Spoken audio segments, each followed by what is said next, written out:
Bismillahirrahmanirrahim. Assalamualaikum warahmatullahi wabarakatuh.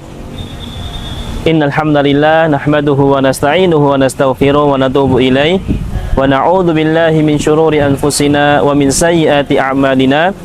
Man yahdihillahu fala mudhillalah wa may yudlil fala hadiyalah. Asyhadu an la ilaha illallah wahdahu la syarikalah wa asyhadu anna Muhammadan 'abduhu wa rasuluhu la nabiyya wa la rasula ba'dah illa yaumil qiyamah. Hadirin yang insyaallah dimuliakan oleh Allah Subhanahu wa taala. Pertama dan yang paling utama, marilah kita senantiasa bersyukur atas limpahan nikmat yang telah Allah Subhanahu wa taala karuniakan kepada kita semuanya. Nikmat berupa nikmat iman, nikmat Islam serta nikmat ihsan. Dan tak lupa pula Allah Subhanahu wa taala masih senantiasa memberikan nikmat kesehatan kepada kita semuanya, nikmat kesempatan kepada kita semuanya, sehingga di bulan Ramadan ini alhamdulillah kita dipertemukan kembali dalam keadaan sehat wal afiat. Kedua kalinya salawat serta salam tercurah limpah kepada suri Allah dan kita, uswah hasanah kita yang insya Allah kita tunggu syafaatnya di yaumil akhir nanti, yaitu Nabi Muhammad sallallahu alaihi wasallam, yang mana kita tunggu syafaatnya di yaumil akhir nanti. Dan mudah-mudahan kita semuanya termasuk bagian dari umatnya Nabi Muhammad sallallahu alaihi wasallam. Hadirin yang dimuliakan oleh Allah Subhanahu wa taala, pada kesempatan yang berbahagia ini izinkan kami untuk menyampaikan karakteristik yang harus dimiliki oleh seorang muslim. Yang pertama ialah hendaklah seorang muslim itu harus memiliki iman yang kokoh kepada Allah Subhanahu wa taala. Jadi iman tidak hanya sekedar diyakini dalam hati saja, akan tetapi keimanan kita harus dibuktikan dengan anggota tubuh kita. Karena dalam kitab tauhid pernah dijelaskan bahwasannya al-imanu tasdiqu bil qalbi wa iqrarum bil lisani wa amalu bil arkan. Jadi iman itu ialah pembenaran dalam hati kita mengikrarkan dengan lisan kita, dan kita membuktikan dengan anggota tubuh kita. Iman yang kokoh dalam kehidupan kita akan menghadirkan ketenangan dalam hati kita, keteguhan dalam berprinsip, dan juga keberanian dalam memegang kebenaran di zaman yang penuh dengan tantangan ini.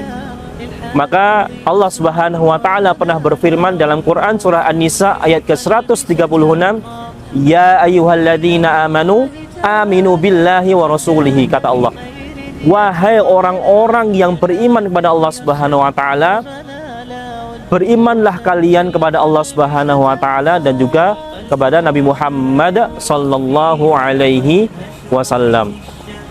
Hadirin yang dimuliakan oleh Allah Subhanahu wa taala, kemudian yang kedua ialah hendaklah kita memiliki akhlak yang mulia di dalam kehidupan kita semuanya. Karakteristik yang kedua ialah hendaklah seorang muslim itu memiliki akhlak yang baik terhadap orang-orang di sekitarnya. Karena Nabi Muhammad SAW juga pernah bersabda dalam hadis yang diriwayatkan oleh Imam Ahmad, innama bu'istu liutammima makarimal akhlak, yang artinya sesungguhnya diutusnya Nabi Muhammad SAW tidak lain dan tidak bukan hanya untuk menyempurnakan akhlak yang mulia. Akhlak yang mulia tercermin dari sikap kejujuran kita, sikap kesabaran kita, sikap amanah kita, dan sikap lemah lembut kita terhadap orang-orang di sekitar kita.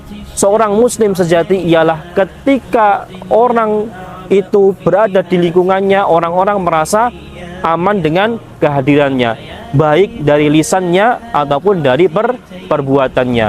Hadirin yang dimuliakan oleh Allah Subhanahu wa taala, kemudian karakteristik yang ketiga ialah hendaklah kita harus bisa menjaga lisan kita. Karena kenapa? Karena lisan yang tidak dapat dijaga dapat melukai orang-orang di sekitar kita. Rasulullah Shallallahu alaihi wasallam pernah bersabda dalam hadis yang diriwayatkan oleh Imam Bukhari dan Imam Muslim, al-muslimu man salimal muslimuna min lisanihi wa yadihi. Seorang muslim adalah orang yang kaum muslimin terjaga dari lisan dan juga perbuatannya. Maka hadirin sekalian, di bulan yang penuh dengan keberkahan ini, di bulan yang penuh dengan ampunan ini, maka pergunakanlah lisan kita untuk berkata baik, gunakanlah lisan kita untuk memperbanyak baca Al-Quran, memperbanyak zikir kita kepada Allah Subhanahu wa Ta'ala. Kemudian karakteristik yang keempat ialah hendaklah seorang muslim itu amanah dan tanggung jawab, karena seorang muslim adalah orang yang dapat dipercaya. Allah Subhanahu wa Ta'ala berfirman, "Innallaha ya'murukum an tu'addul amanati ila ahliha." Sesungguhnya Allah Subhanahu wa Ta'ala memerintahkan kepada kalian untuk memberikan amanah bagi yang berhak menerimanya. Kaum muslimin yang insyaallah dimuliakan oleh Allah Subhanahu wa Ta'ala, maka hendaklah kita menjadi seorang muslim yang mampu menjaga amanah, mampu menjaga tanggung jawab kita. Amanah sekecil apapun itu, amanah dalam pekerjaan kita, amanah dalam rumah tangga kita, ataupun amanah dalam lingkungan masyarakat kita, maka hendaklah kita mengerjakan amanah itu dengan sebaik-baiknya. Karena kenapa? Sekecil apapun amanah yang Allah berikan kepada kita, maka kelak akan diberikan pertanggungjawabannya oleh Allah Subhanahu wa Ta'ala. Hadirin yang dimuliakan oleh Allah Subhanahu wa Ta'ala, untuk karakteristik yang terakhir ataupun yang kelima ialah hendaklah seorang muslim itu harus peduli terhadap sesama dan juga bermanfaat bagi orang-orang di sekitarnya. Karena seorang muslim itu hendaklah harus peka dalam kehidupan sosialnya, peduli terhadap orang-orang di sekitarnya, dan hendaklah seorang muslim juga bermanfaat, tidak hanya bermanfaat untuk dirinya sendiri, tidak hanya bermanfaat untuk keluarganya saja, tapi juga bermanfaat bagi orang-orang di sekitarnya. Karena Rasulullah Shallallahu Alaihi Wasallam pernah bersabda dalam hadis yang diriwayatkan oleh Imam At-Tabrani, "Khairun nasi anfa'uhum linnas." Sebaik-baik manusia ialah yang bermanfaat bagi orang-orang di sekitarnya. Dalam uraian tersebut dapat simpulkan bahwasanya seorang muslim hendaklah ia harus memiliki iman yang kokoh pada Allah Subhanahu wa Ta'ala, hendaklah ia harus memiliki akhlak yang mulia dalam kehidupan sehari-hari, dan yang ketiga, hendaklah seorang muslim itu harus bisa menjaga lisan dan perbuatannya. Yang keempat ialah seorang muslim hendaklah ia harus beramanah dan bertanggung jawab. Dan yang terakhir ialah seorang muslim harus peduli terhadap sesama dan juga bermanfaat kepada lingkungan-lingkungan sekitarnya. Barakallahu fikum, wallahu ta'ala bisawab. Wassalamualaikum warahmatullahi wabarakatuh. من دون نعيم